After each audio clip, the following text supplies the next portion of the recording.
It's 4 o'clock on a Wednesday, and you know what that means, don't you? It's time for another exciting episode of Taxi's Quarantini Happy Hour. Woo! And thank you, fake band. Thank you, fake audience. Let's see who's in that chat room. I think a lot of people are there because I'm a couple minutes late starting the big show today. Woohoo! Hello, everybody. How are you guys?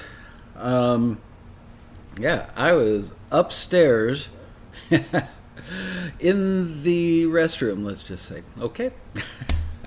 And all of a sudden I went, whoa, my wristwatch is actually a couple minutes fast. And I looked at it and went, I'm good. I came down and said 4:01. Not so good. How are you? Hello, Uwe. Saw the email yesterday. Congratulations. Thank you for that nice email. Appreciate that. Hello, Michael McGraw, Rick Cabot Podmore, Nancy Kalel, John Hemingway, Edmund Red, Daryl Berman, Jesse J. Peck, Il Rasso Emil. Well, it wasn't. It wasn't. Oh, John Pearson. It wasn't that kind of going to the bathroom, but hello, Scott Hansen. It wasn't. I'm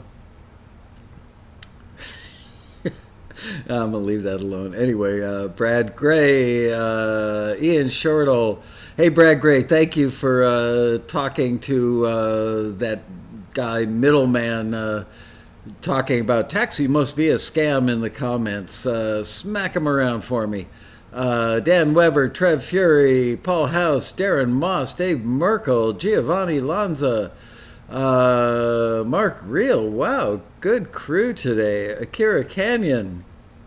Yeah, that guy, he wasn't being a total putz, but I hate these people. It's like, well, why doesn't the industry work the way I want it to, that would work for, me? Like, when I send something in, if the screener says it's not right, why don't you guys hold up the other 128 submissions going to whoever's waiting for it in the industry side, so I can take another shot at re-singing my vocal or redoing my mix? That's not the way the industry works, but people just don't get it. Hello, Michael McGraw, Cass McKenty, Patrick Adams, Joseph Alonzo, Rick White. Wow, wind chimes. Hit the like. Yes. You know what? I'm going to say it at the top of the show right now because I always forget to.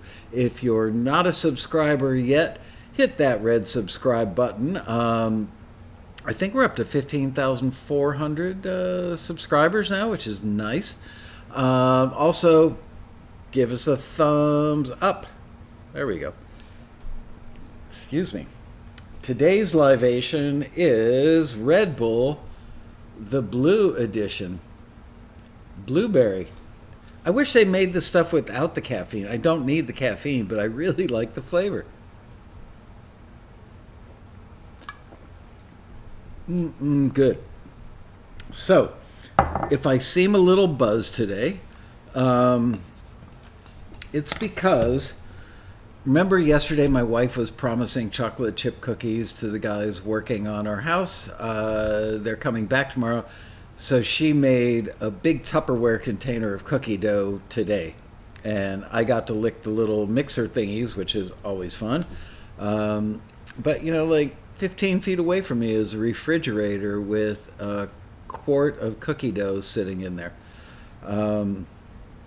So have I been going in there with a little plastic teaspoon about once every 15, 20 minutes and they're licking it off the teaspoon? Why, yes, I have been. Do I have a sugar buzz? Yes, absolutely. What percentage of it is blueberries? You mean real blueberries or artificial blueberries?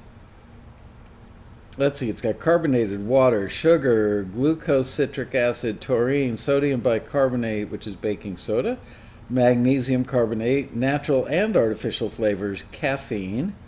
Wow, caffeine is way down the list. Color, and some other stuff. Oh, vitamin B6, vitamin B12.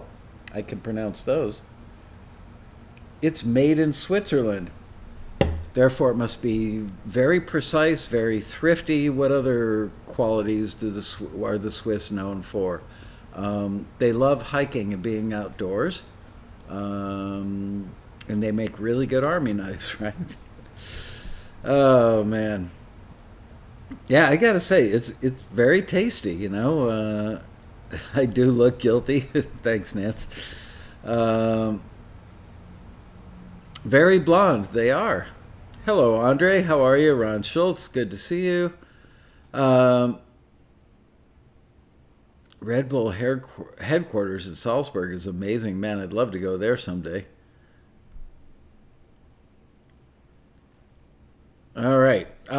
So, what do you guys want to talk about?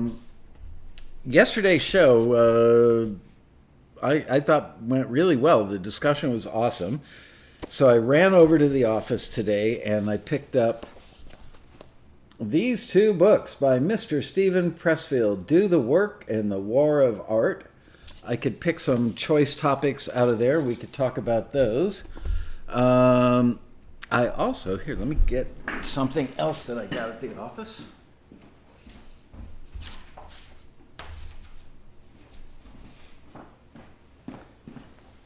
Because I am now officially working on the road rally. Um, we do have the A team tonight. So I went to the office and I picked up the ballroom schedule for Road Rally 2016, 2012,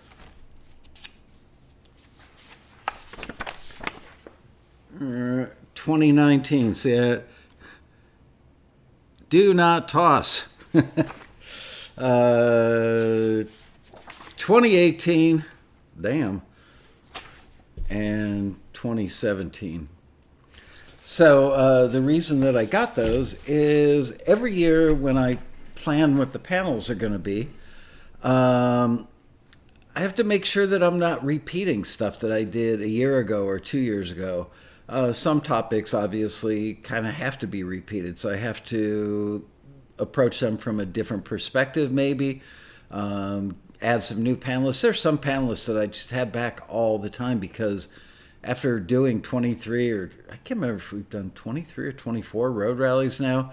There's some panelists that are just standouts that every time I hit them with a question, their answers are so incredibly good that I feel like if I don't have them back, that I'm cheating whoever is in the audience this year. Now, for roughly half the audience, there are people that have been to rallies before. Maybe it's repetitious for them. That's okay. If they look at the ballroom panel and they go, I've already heard from Frank Palazzolo and Bob Mayer and some of these other guys a bunch of times.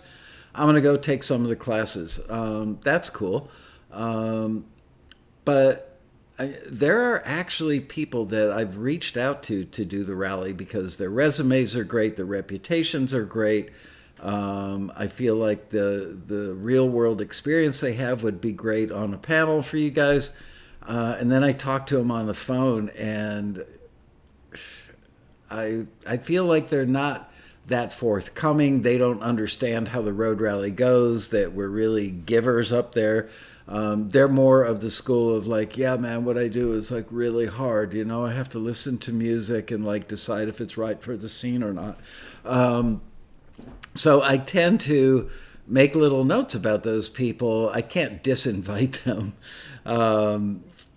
So I tend to go to them with less questions and go back to the same really outstanding people with the tougher questions or the questions that I want longer answers to. So, yeah, it takes a lot more work to plan those panels. It's not just a matter of, oh, let's talk about music licensing contracts. And let me just grab three people that, like a music attorney and a publisher and a whomever. I really try and find the absolute best people I can for that topic. And sometimes that means that half the people sitting on the dais for that panel are people that have been on the dais at last year's rally, maybe even the rally before that and the rally before that. I try to not have them repeat the same topics every year. But thanks, JP. Um,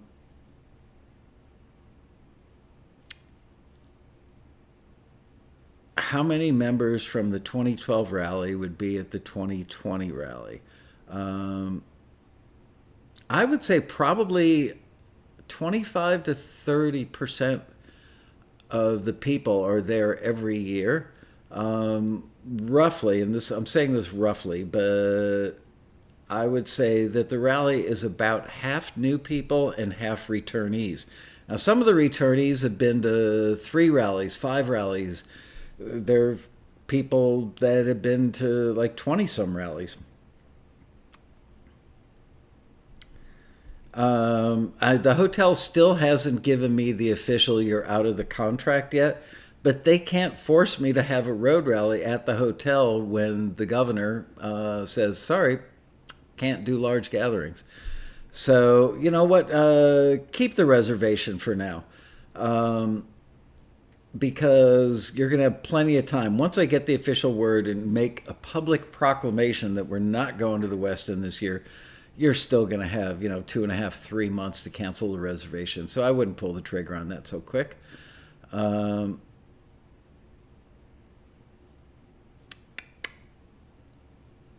You are welcome, Alex Dillon. Repetition, repetition, repetition. Heard that somewhere. It's true, sometimes I feel bad because there just aren't that many topics that are worthy of a panel. There are questions I can ask on panels that are certainly worthy, but sometimes, as we saw the other day with some of the road rally suggestions, they were great for a question or maybe a 5 or 10 minute segment within a panel, but couldn't really do an entire panel on that particular thing. Yeah, I think you're good to cancel as late as a month. And frankly, I don't think that they're going to give you a hard time about canceling anyway. They can't have a convention there. So they certainly can't make you come and use their hotel for a convention that they're not allowed to let happen. I think 2012 panels are okay since new taxi members in 2020. Yeah, here, let me talk about some of this stuff. If you make the road rally virtual, it'll save so much money on massages. I'm surprised that wasn't in quotes.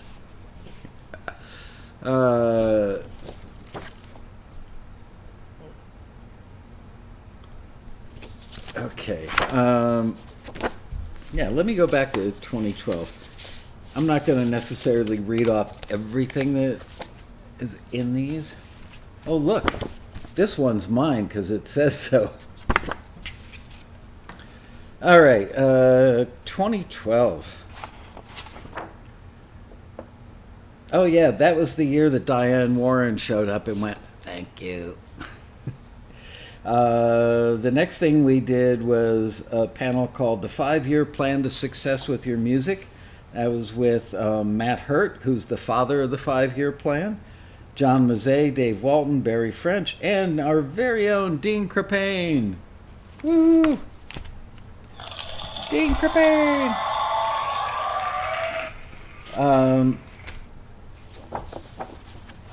So the 5-Year Plan, that one, you know what? I am almost knocked over my blueberry Red Bull. Any genre-specific panels? I don't know yet. Again, how do I do a panel on... and everybody will want a different... somebody will want EDM, somebody will want a pop panel, those are the kinds of things that we would generally do in classrooms, not in the ballroom.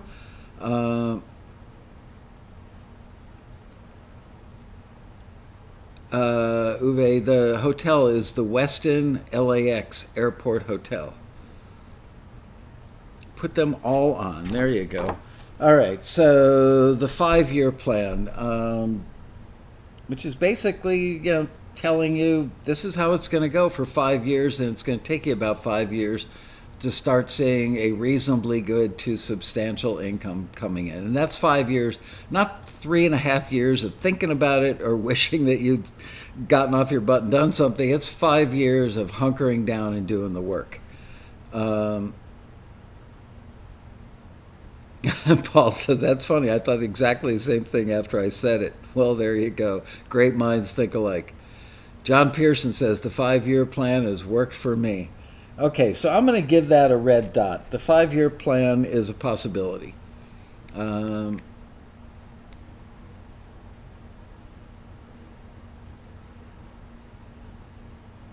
Yeah, the problem, reading Edmund's post, by the way, Michael, Zoom has a feature where people can meet in different rooms, could probably be done for classes, maybe. The problem with that is that if we do classes virtually and something goes wrong, we don't have enough tech people, and there is always something going wrong with Zoom. And you can bet your butt that it will be on the teacher's end.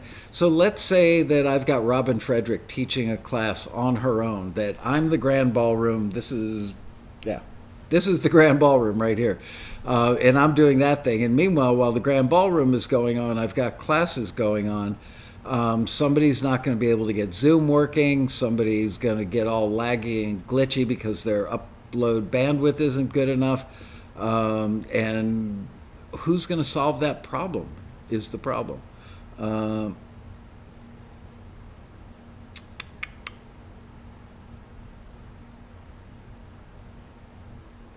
Peter Rahil's on the whenever I get there plan. um, Amanda West, I have done far better than I expected in this time frame. Wow. Yeah, so technical issues are a problem, or what about people who want to go to the class and they are somewhat tech illiterate, let's say? Let's say you've got 100 people going to the class. You can bet your bottom dollar that you are going to have 10 people out of those 100 that are going to say, it's not working, I can't get in. Where's the link? Oh, I clicked the link, nothing's happening. We had a guy yesterday that was having really bad problems looking at the website, his member profile on the taxi website, and he couldn't get in. And Deb was telling it, we were having lunch in the kitchen together, and she was telling me about this guy. It's somebody who's been in the chat room here who watches these things. Very nice man, certainly not unintelligent, but he had 3 browsers. He said, I've tried it in all 3 browsers. So Deb finally suggested that he reach out to Apple, and he did. Well, he did have 3 browsers, but they were all very old versions of those 3 browsers. I don't know how old, but I'm guessing 5 years old or more. So there you go. Okay. Oh yeah, I've got it. You know what? I'm gonna make a note right now about GearFest. Um,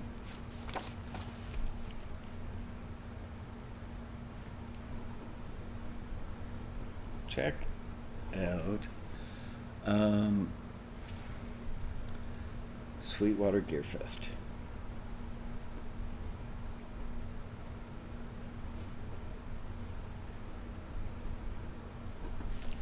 Okay, duly noted. All right, going back to where the hell did my 2012 thing go? Crapola. There it is. All right, let's focus, folks. Here we go.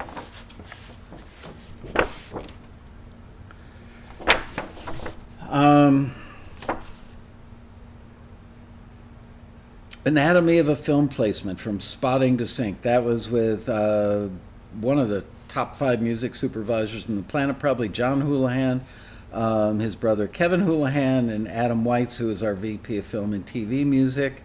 And frankly, I gotta say, I remember that panel not being as impressive as I thought it would be. And I know John Houlihan well. He's like a huge music supervisor. He was a founding member of the Guild of Music Supervisors. He's been president or CEO of the Guild of Music Supervisors.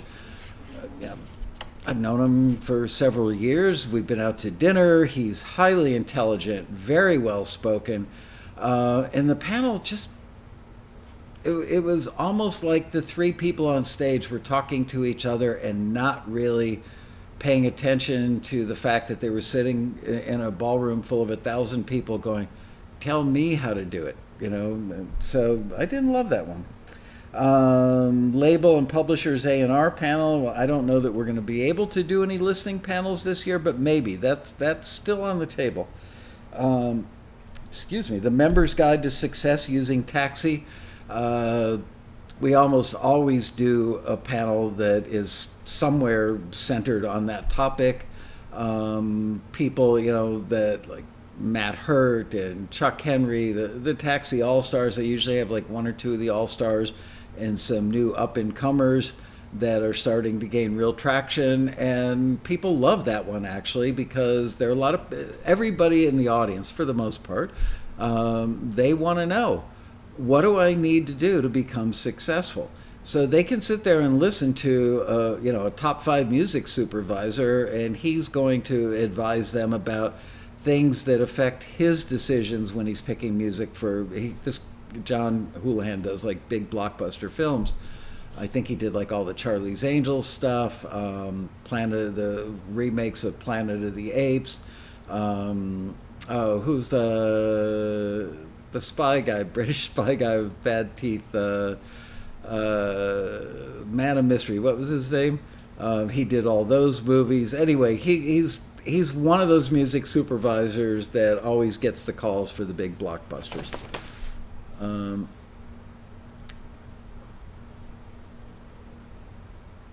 Austin Powers, thank you. Yep. So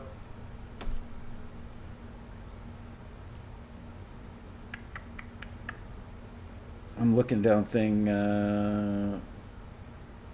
Here's one that Ralph Murphy did. Sadly, he won't be reprising that. Music supervisor listening and question and answer panel. Like I said, the listening panels may happen. Maybe what we'll do is have people submit to panel specific listings. And it might be, the problem is doing 5 people on a panel. From 5 different locations with 5 different amounts of bandwidth and bad lighting. I was watching some stuff from somebody else that does a large convention. They've been doing some virtual stuff, and they put a lot of effort into it. We've been talking to somebody who was on the inside of that whole thing, and they did dress rehearsals and talked to all the panelists about lighting and sound and everything. And I swear that one of the panels I saw with like 4, reasonably big, like mid-level to high-level female publishers, I think 2 out of the 4, they were like this.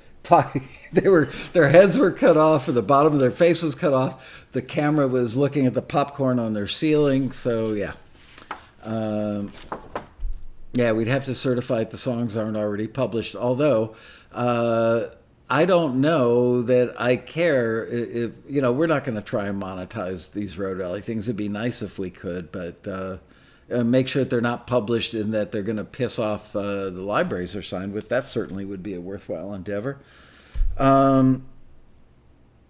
Robin Frederick that year did Secrets of Successful Film and TV Songwriting. She's always amazing, so we know we'll have her back. We did a music library listening panel where we had, 1, 2, 3, 4, 5 people. And they listen to music and then comment about it. Writing songs for advertising, radio, and records. That was with Tim Myers, who is arguably one of the top earning. He was in, I can never remember the name of that band. What was Ryan Tedder's band? It is still his band. Uwe,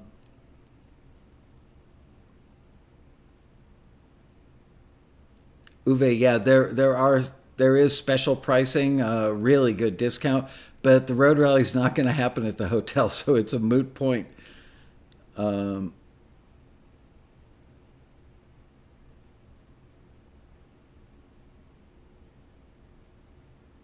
One Republic. Okay, so Tim Myers was one of the original members of One Republic, and he left the band just as they were starting to get huge. They were on their first big tour, and he just didn't like the, after hours groupies, the whole thing. He was a nice Christian young man, who was very family oriented and just felt like being on the road was not where he wanted to be. So he bailed and he went home, and he actually owns a house like 2 minutes from our office, and built a studio there and works from 9 a.m. to 5 p.m. every day. And at 5 p.m. he stops and has dinner with his family and spends the evening working, on homework with the kids or whatever. And he has so many placements with his music. Google him sometime. Tim Myers. He's got some just, he was definitely making a 7-figure income on mostly commercial placements, but he also got some other TV and film placements as well. I haven't talked to him in a few years. Film trailer and video game music, that was with Jack Wall, who has done Myst, Splinter Cell, Call of Duty, Jade Empire, Mass Effect, and many more. Julia Trainer, who's a friend of mine, senior music supervisor, working on trailers. They were excellent.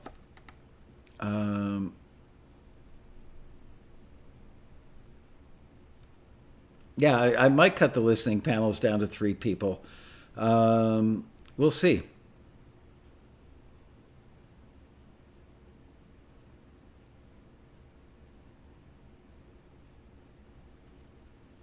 So my 1-month trek down the DAW route. Oh, good. Nice, Mark. Yeah, don't expect to learn a DAW in a day or a week.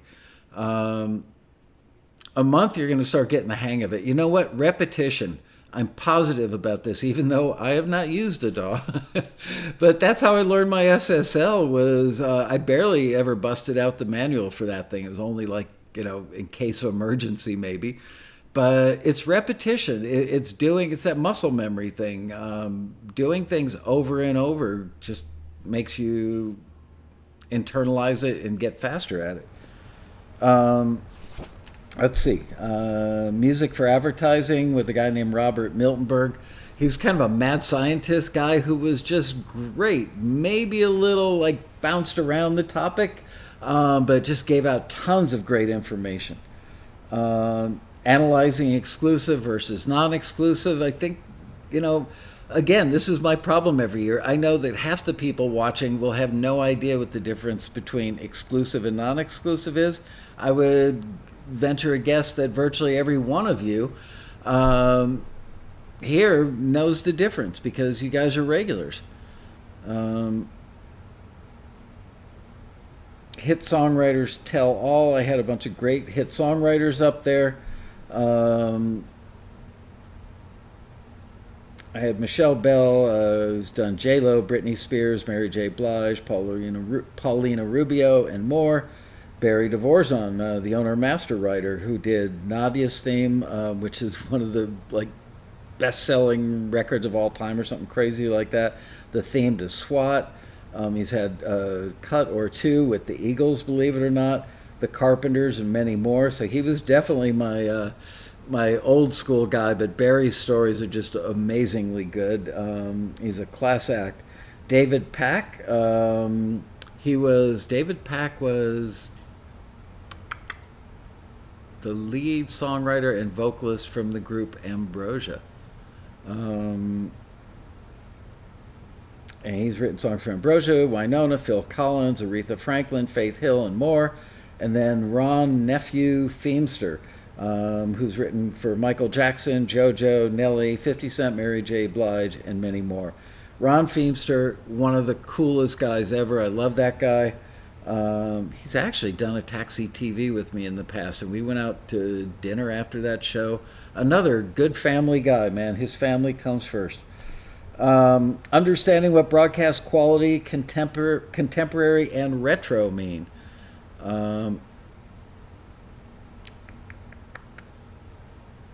Are you leaving money on the table? Top experts show you opportunities to make money with your music that you've probably overlooked.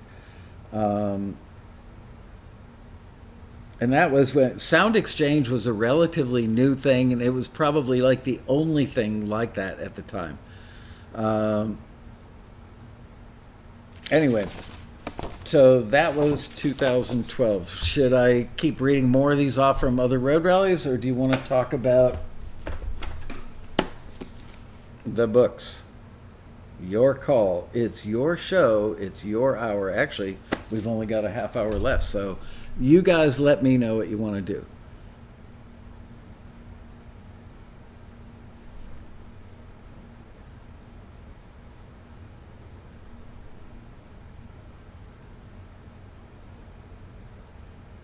Is Sound Exchange still relevant? Yeah, it is.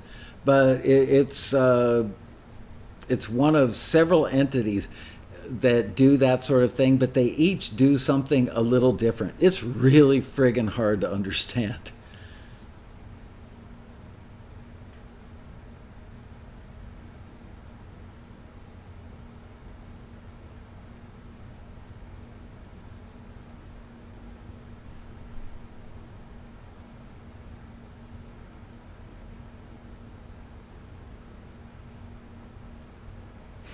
Is the Quarantini overloading me? No, not really.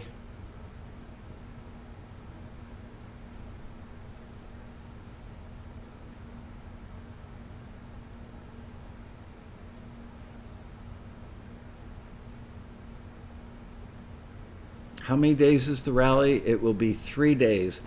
Um, oh, look, I have a calendar on my computer. Let's see if I can open it without hitting anything that has to do with the show today. This year's road rally online will be Friday, November 6th, starting at 9 a.m. Los Angeles time, going till probably 6 p.m. or thereabouts on Friday. Saturday will be 9 to 6, and Sunday will be 9 to 6.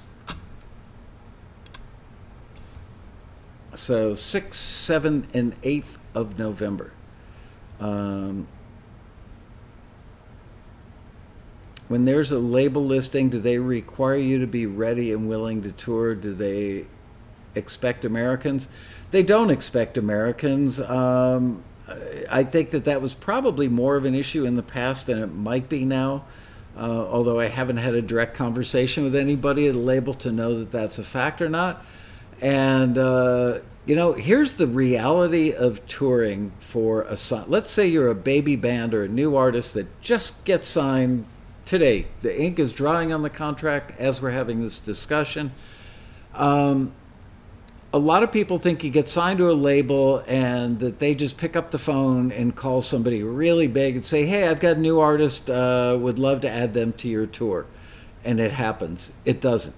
The best way to get added to a big tour is to have the same manager as somebody who's going out on a big tour, because the manager wants to break their baby band act, so they've got sway over the established act, and they can talk them into it. And plus the fact that they get 20% commission on whatever money the baby band makes on tour. More often than not, this is how it really goes, and I know this from personal experience because I have managed two major label artists, one for about a year and one for about 6 months, both of them at the time when they got their record deals, and both of those were taxi acts that got signed and didn't want to, how can I say this nicely?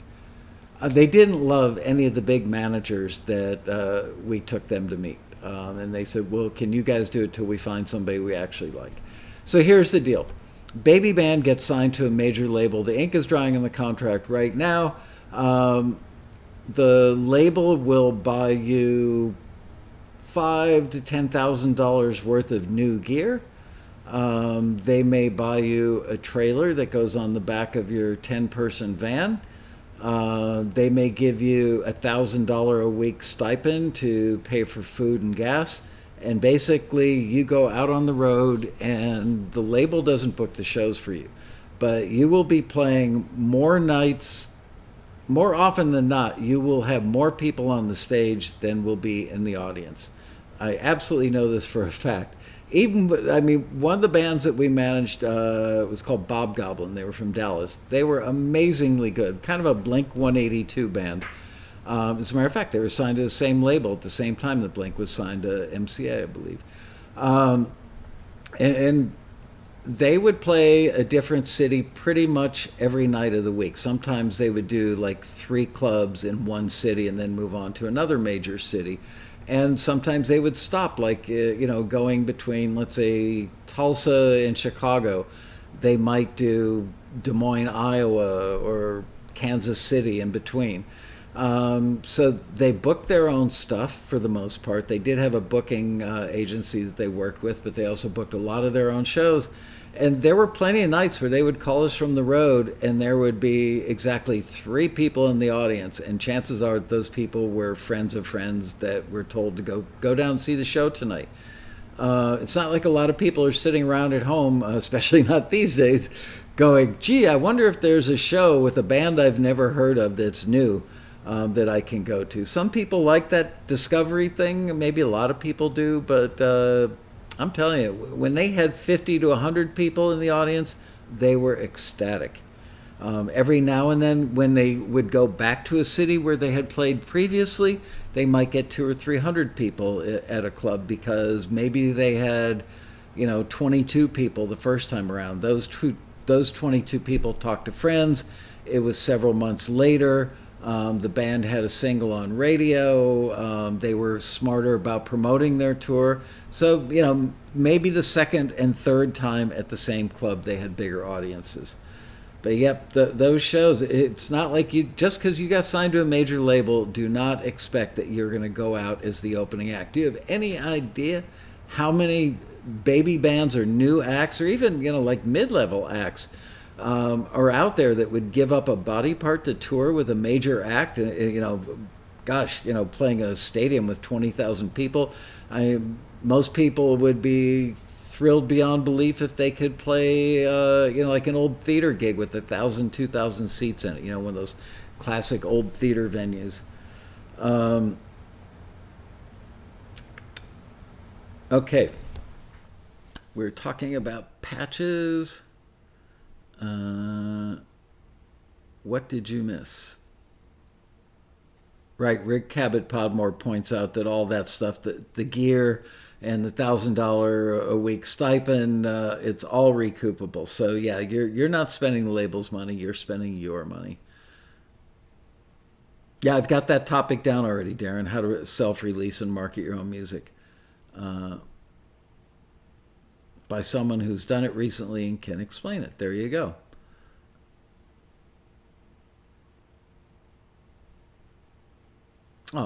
Jan Wilage was visiting with her granddaughter. I was talking to mine online today.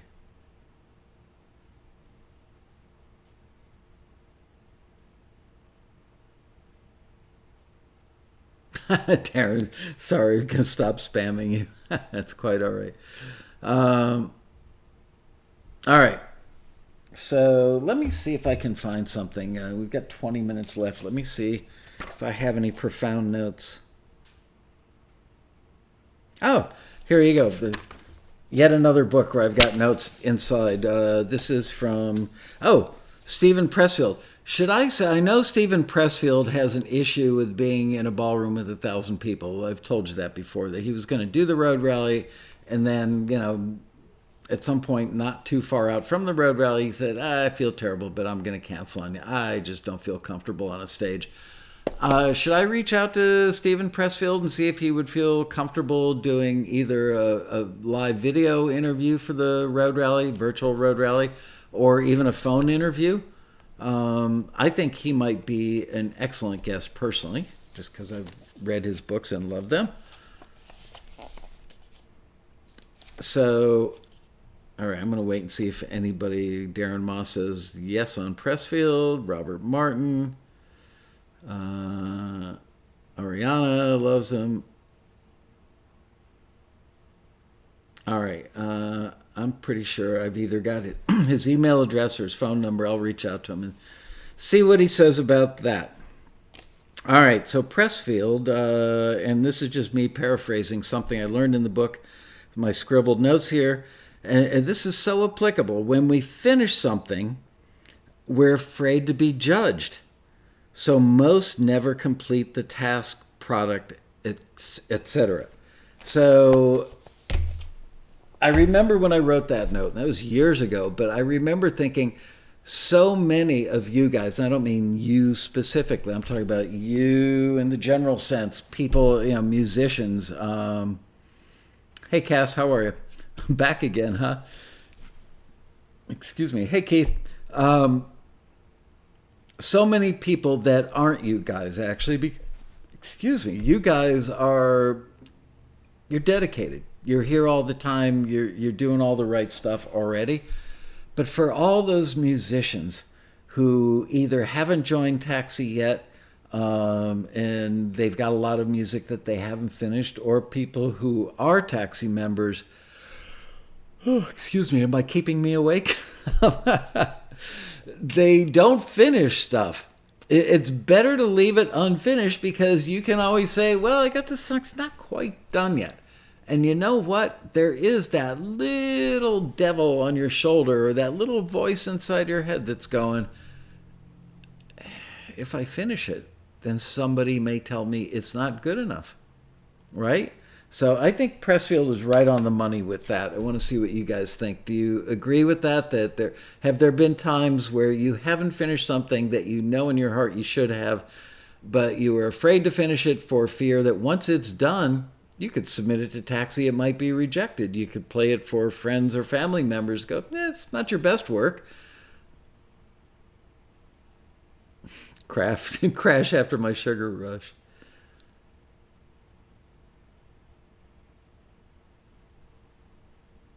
Susanna Lamb has never had that problem. You are fortunate, Susanna. Keith LeBrant says, in the early stages that happens, yes, but the more you do this, the better you will be. That's a very keen observation. This is why I'd like to have Pressfield do something with us, because you guys in particular, many of you, maybe most of you, are the people that Pressfield #1 is speaking to. And I would love to show you guys off to him to go, look, these are people that subscribe to many of the things that you have put forth over the years, and they are succeeding because, what a great... at the time I was talking to him last, which I believe was 3 or 4 years ago already, I remember telling him how proud... First of all, I said, a ton of our members have bought your books, but I want you to meet them. I want them to hear you, and I want you to hear them, because they will have stories that will substantiate so much of what's in your books. And he was actually excited about that.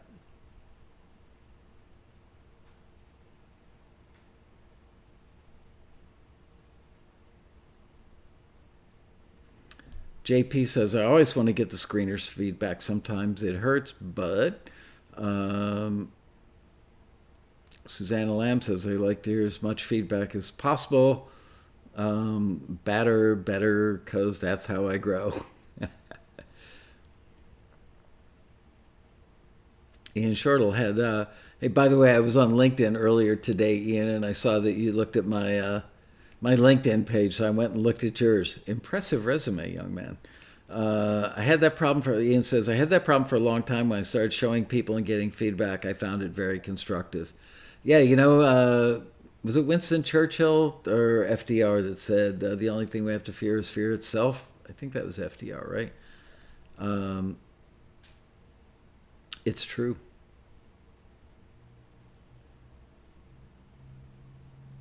Some people have too much ego to benefit from feedback. Yeah, I would say probably the gentleman that was making a comment in our comments, saying, Taxi's probably a scam because that guy, I think, had that problem. Believe me, Akira, it didn't go unnoticed by me when here's, the awesome, wonderful Stephen Pressfield saying, yeah, kind of got an issue being on a stage in front of a ballroom full of people. He never actually called it stage fright. I've seen him do pretty low budget video interviews sitting in his house. Maybe he's just not somebody who likes to leave his comfort zone a lot. I don't know. I'm hoping that he'll do this by phone or by video. That way he can stay home. He doesn't have to worry about the COVID. Oh, speaking of the COVID, I want to show you something. The COVID.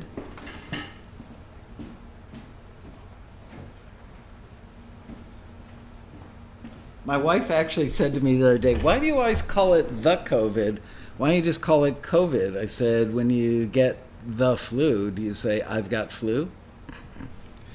So I saw this mask actually popped up. There you go. It popped up on a banner on some site I was on. It's made by a company called Janu. It is ever so stylish, but the amazing thing about it is by far, the most comfortable mask I have put on my face yet. So there's the brand. Go check it out. JAANW, Janu. Super soft fabric. It's got at least 2 layers in there. It's got little perforations on the inside. Anyway, I got it about 2 hours ago. I put it on and went, wow. I've noticed that other masks that I've got tend to chafe a little bit out here. I've been getting some pimples here from, so maybe it's the mask. I don't know. Pierre makes a profound statement saying, ego hates to be judged, but inner self knows it's for your betterment. Our new sponsor, Janu Masks. And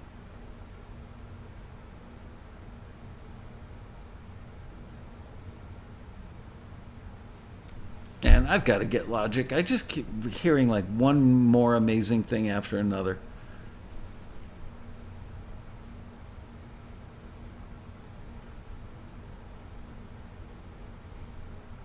Mask or Thong is the newest game. If this were a thong, yeah, I'm not going to go there.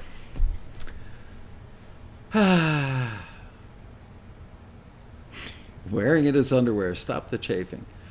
But Andre, here's the thing: why I haven't gotten Logic. I mean, look, a typical night for me is I finish up around anywhere between 6 and 7 o'clock. Deb and I have dinner. That usually takes like 45 minutes to make it and eat it. Then we go for a walk, which is usually about a half an hour to 45 minutes, and that's probably like 4 nights a week. Then I watch a little news, and then Deb falls asleep on the couch under her blankie, and I come back over to this table and I start working again.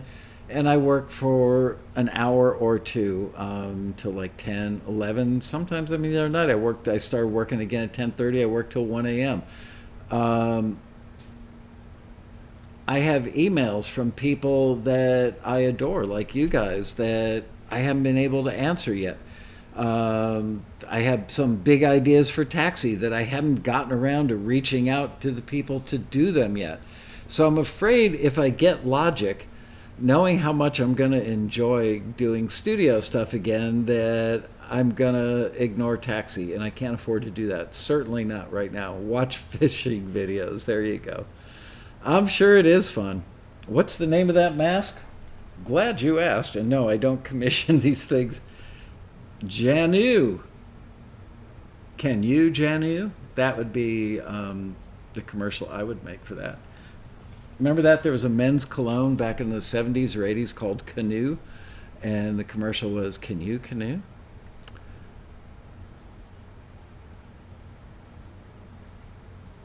You just ordered some of the masks? Cool.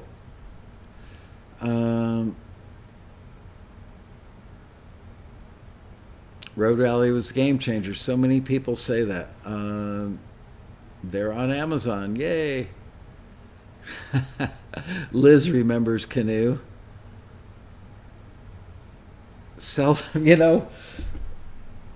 All right, I'll keep this clean and there won't be TMI in it, but that Deb and I have been watching Outlander. And there are quite a few romantic, passionate scenes in the show. Full nudity. And Deb is just sitting there going, "Oh my gosh, how can these actors and actresses do this with like 20 camera people around them and lighting and makeup and all this stuff? How can they do that?" So my daughter Sarah, who's like in her mid 30s and has worked in TV production on some pretty big stuff, she said they use a thing to cover the important stuff. It's called like a modesty cup or something like that, or a modesty shield. So there you go. I mean, because frankly, watching what they're doing in this TV show, it's like you can't imagine that stuff isn't touching stuff, if you catch my drift. So they're putting these things on that are, like skin colored, and they're probably like smaller than this. Maybe they put them on with rubber cement. I don't know. Um, I'm not going. Yeah, do those shields come in different sizes? I don't know.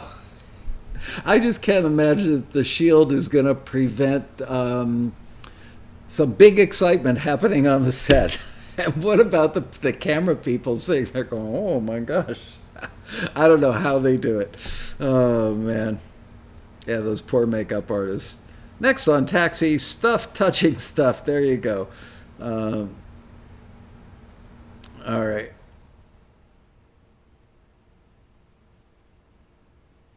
$5 is just what it costs to have a screener listen and write feedback. Truth be told, do you know where the $5 submission fee came from? Well, as I've told you on previous episodes, John Berhaney was our first consultant and advisor. He really was instrumental in helping me figure out the right way or the wrong way or the better way to do stuff when I started Taxi. And he said, "Are you going to charge a submission fee?" And we did a little test run of Taxi. I did like a week of free Taxi where I gave out some free memberships and had no charge listings. I think put up like 10 listings. Almost every single person submitted to every one of those listings. And they were submitting songs that had absolutely nothing to do with the genres that were requested. And when I reached out to people, said, "Why'd you do that?" And they said, "Well, what the hell? This way, at least I know somebody's going to hear my music. Doesn't matter if they like it for the listing or not. They're just going to hear it and go, 'Wow, that's amazing. You should be a rock star.' I'm going to call every record label I know." That was their fantasy anyway. So John Berhaney was the co-founder, co-director of LA Songwriter Showcase, which did a weekly thing at the Women's Club of LA or something, where they had cassette roulette. They would rubber band cassettes to the pegs on a big, Wheel of Fortune thing, spin it, and whichever thing it landed on, they would pop out that cassette and that lyric sheet, which is where our burrito came from, because the lyric sheet would be rubber banded on the cassette, and then those two things would go on the Wheel of Fortune together. So they charged a $5 submission fee for if you were an LASS member, and $10 if you were not a member. So we actually, right, a full filter. There you go. It stops time wasters. Absolutely. We call it internally the discouragement fee. It discourages people from doing dopey stuff like submitting music that they know has no relevancy to the request whatsoever. So there you go. As luck would have it, it turns out it wasn't a genius idea on my part. It was more of a stroke of luck, quite honestly. The $5 submission fees cover about what it costs us to pay the screeners. So some years we make money on the screening process, other years we lose money. If you took 28 years of submission fees versus what the screeners have been paid, it's going to be very close to a wash one way or the other. It could be right up the middle. It could be we've made a little money or we've lost a little money. We haven't made enough to make a fortune. We haven't lost enough to go, "Holy crap, what are we doing?" So there you go. Now you know everything.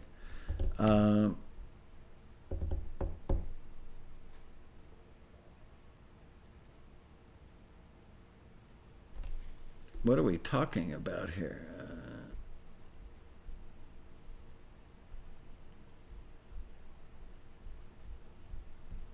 Whoops. There we go. Oh.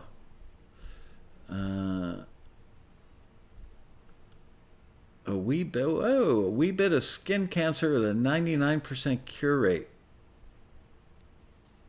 And you get to bring your guitar. Well, if you have any nicks in your guitar, maybe he can remove those as well. Good luck with that. I will absolutely say a prayer for you, JP. Glad that it's got a 99% cure rate.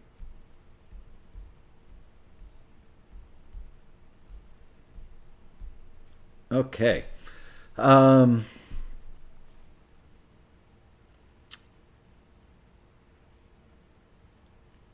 oh, we're back to Spring was talking about the modesty shield and how yeah, let's not even go there. Oh man, wow, 457.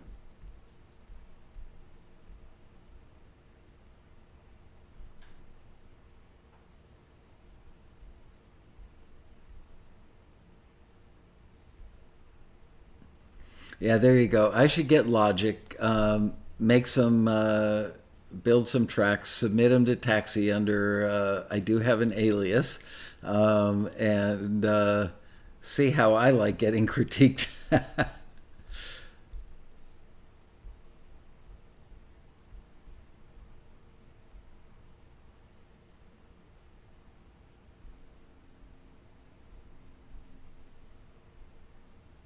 Yep, we will all be thinking about you tomorrow, JP.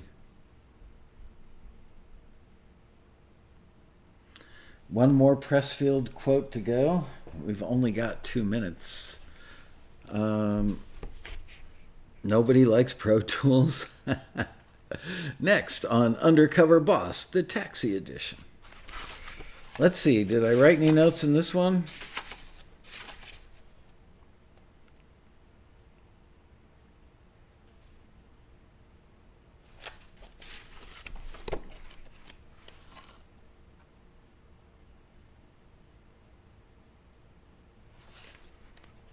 Got lots of underlines. Look at that. I wrote rally speech. There's a page that was clearly inspiring to me. Let's see what it says. We're not born with unlimited choices. We can be anything we want to be. We come into this world with a specific personal destiny. We have a job to do, a calling to enact, a self to become. We are who we are from the cradle, and we're stuck with it. Our job in this lifetime is not to shape ourselves into some ideal we imagine we ought to be, but to find out who we already are and become it, or become that person. I'm going to have to call up Pressfield and tell him I got an edit for his book. If we were born to paint, it's our job to become a painter. If we're born to raise and mature or nurture children, it's our job to become a mother. Hey, what about dads? We can nurture. If we were born to overthrow the order of ignorance and injustice in the world, it's our job to realize it and get down to business. So I guess I was going to adapt that. You were born to be a musician and you've known it since very early on in your life. You're here to fulfill your destiny at the Road Rally. So there was my Road Rally speech for this year's virtual rally. I hope somebody got that on tape.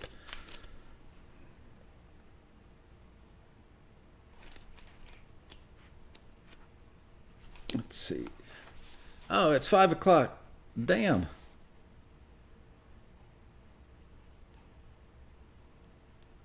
The professional gives an ear to criticism, seeking to learn and grow, but she never forgets that resistance is using criticism against her on a far more diabolical level. Resistance enlists criticism to reinforce the fifth column of fear already at work inside the artist's head, seeking to break her will and crack her dedication.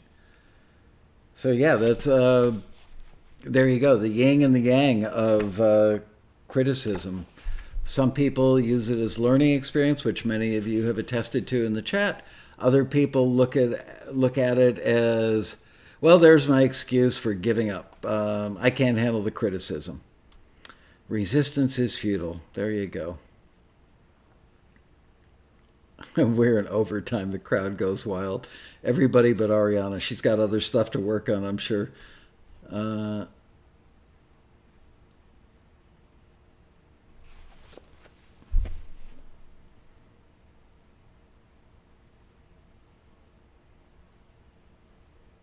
You think I've got a better one? Let's do it again. Let's do a better one what? Oh, I'm getting a break from Ariana. Thank you, ma'am. Or me, miss. Sorry. Let's see if I've got anything else in this one. Pressfield is so good at expressing himself that I really didn't write down. I highlighted a ton of stuff. Test number 1, how bad do you want it? I would say, how badly do you want it? But okay. That's Resistance's first question. The scale below will help you answer. Mark the selection that corresponds to how you feel about your book, movie, ballet, new business, whatever. Are you dabbling? Are you interested? Intrigued but uncertain? Are you passionate or totally committed? Totally committed. I talked about that the other day. That's why Taxi became successful, because I wouldn't accept failure, and I was absolutely 100% totally committed, no matter how incredibly painful it was, and it was, trust me. We literally had to choose between paying our rent and buying food. And being that I really like food, we bought food, and I got pink slips on the door of our apartment pretty much all the time. Deb says, I don't remember getting any eviction notices on the door. That's because she was busy going to grad school, and the eviction notices would be taped on the door, like at 3 p.m, and I was so mortified and embarrassed that I wouldn't tell her, and I would rip them off the door and hide them, and then go down to the rental office and plead my case. Test number 2, and then we're going to stop because we are over time. Why do you want it? Number 1, for the babes or the dudes? Just saying. I didn't write that. Pressfield did. For the money is number 2. For the fame is number 3. Number 4, the ultimate, because I deserve it. Number 5, for power. Number 6, to prove my old man, ex-spouse, mother, teacher, coach wrong. That rings a bell. To serve my vision of how life, mankind ought to be. Number 8, for fun or beauty. Number 9, because I have no choice. I think he should have number 10, which would be all the above. He says, if you check number 8 or 9, you get to stay on the island. I know I said there's only one correct answer, but 8 and 9 are really one. For fun or beauty, and because I have no choice. So that's dedication to your craft, I would say. If you checked any of the first 7, you can stay 2, but you must immediately check yourself into the attitude adjustment chamber. There you go. Stephen Pressfield. All right, so I am going to reach out to Pressfield and see. That was from Stephen Pressfield, Do the Work. There's the front cover.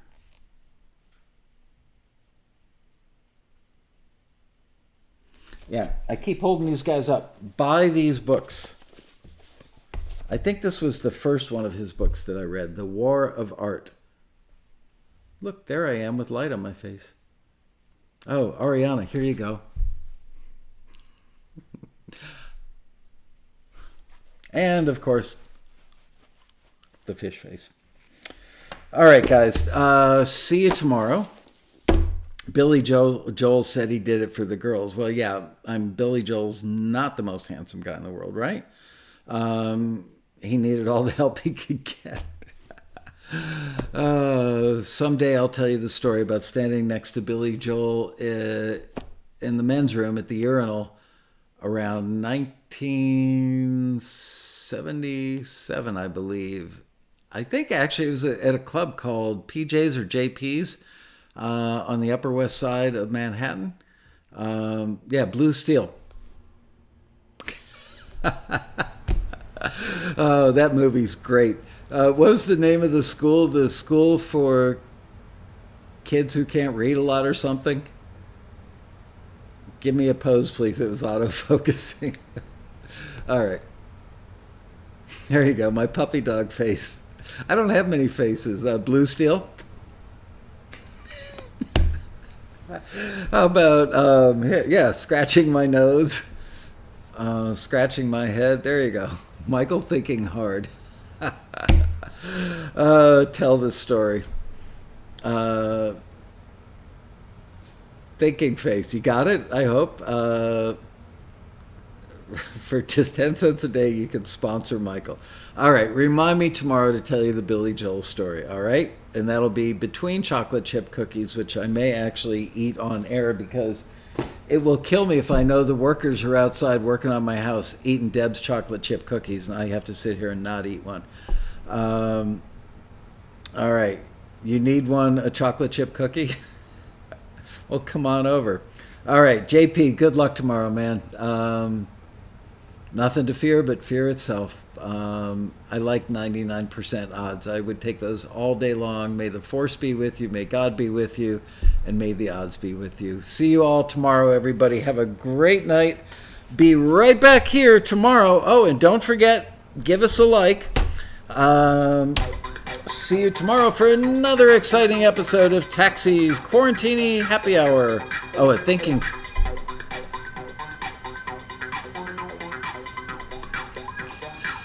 There's my thinking face. I hope you got it. Bye. Good night, you guys.